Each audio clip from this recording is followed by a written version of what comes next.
नमस्ते, detail discuss में आपका स्वागत है। मैं हूं राम योगाचार्य और आज हम चर्चा करेंगे 2025 के अंदर प्रयागराज में महाकुंभ का आयोजन होने जा रहा है और यह आयोजन रहेगा 13 जनवरी 2025 से लेकर 26 जनवरी 2025 तक।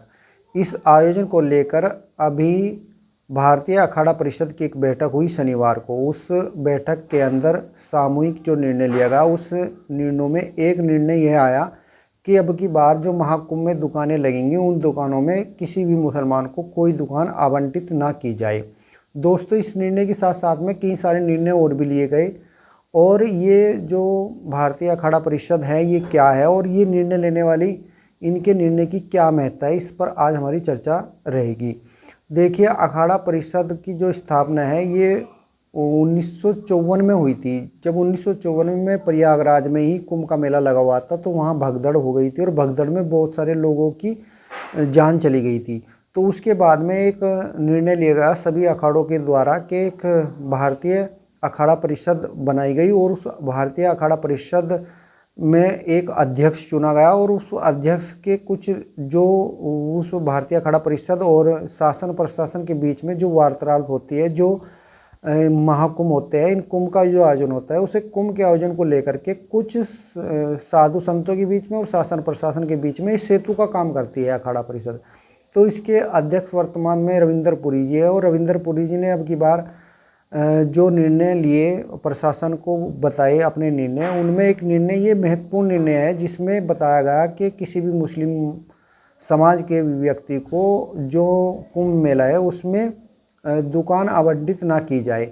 साथ ही साथ इसमें कई और महत्वपूर्ण निर्णय लिए गए, जैसे कि सभी अखाड़ों के संत महंतों के को कार्ड बनाने के निर्देश दिए गए कि सभी अपने यहाँ पर जो उनके संत महंत है उनके कार्ड जारी करें, जिससे कि उनकी एक पहचान हो सके। किसी भी प्रकार के बाहरी किसी अन्य धर्म का कोई व्यक्ति कुंभ के मेले में आकर के कोई भी ऐसा काम न करे जिससे कि वाद विवाद बढ़ सके। तो इस बात को लेकर के शासन प्रशासन को जो अपनी शर्तें हैं वो दी गई।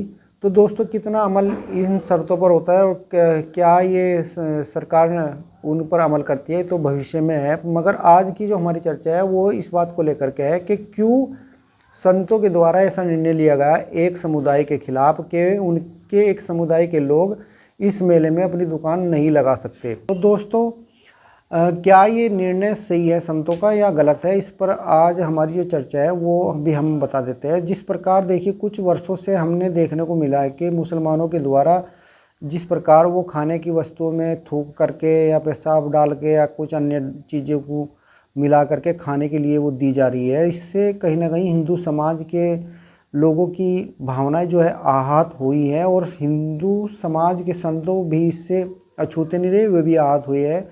अभी हमने देखा कि कुछ वीडियो इस प्रकार की भी आई है कि फूल मालाओं पर भी थूक लगा लगा करके वो मालाएं बनाई जा रही है और जहां हिंदू समाज अपने इष्ट देवता को माला पहनाता है या माला अर्पित करता है गंगा जी को, वो कहीं ना कहीं विशुद्ध ना हो और भावनाओं के साथ खिलवाड़ ना हो। इससे बचने के लिए अगर ये निर्णय लिया जा रहा संतों के द्वारा कि किसी भी मुस्लिम समाज के व्यक्ति की दुकान मेले में ना हो, तो एक हिसाब से तो ये ठीक भी है। मगर दूसरी ओर इसी बात को लेकर के कुछ लोग इस बात को भी कह रहे हैं कि लोग मुसलमान के समाज से भेदभाव कर रहे हैं, इस वजह से इस प्रकार का निर्णय लिया गया।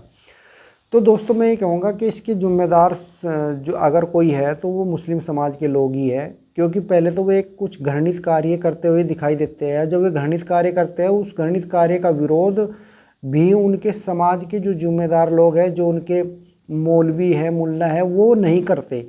वो उसे समर्थन देते हैं, उसे सपोर्ट करते दिखाई देते हैं, उसका विरोध नहीं करते।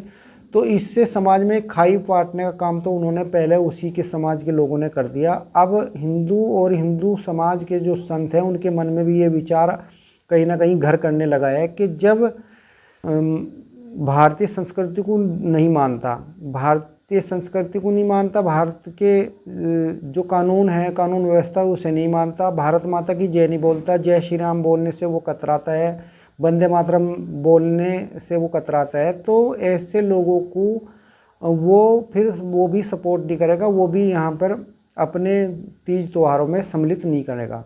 जब वो हमारे फेस्टिवलों का आदर नहीं करते, सम्मान नहीं करते, त्योहारों का सम्मान नहीं करते, हमारे भगवानों को का सम्मान नहीं करते, तो फिर ऐसे समुदाय के लोगों को हम अपने किसी भी फेस्टिवल, किसी भी त्यौहार में सम्मिलित नहीं करना चाहेंगे।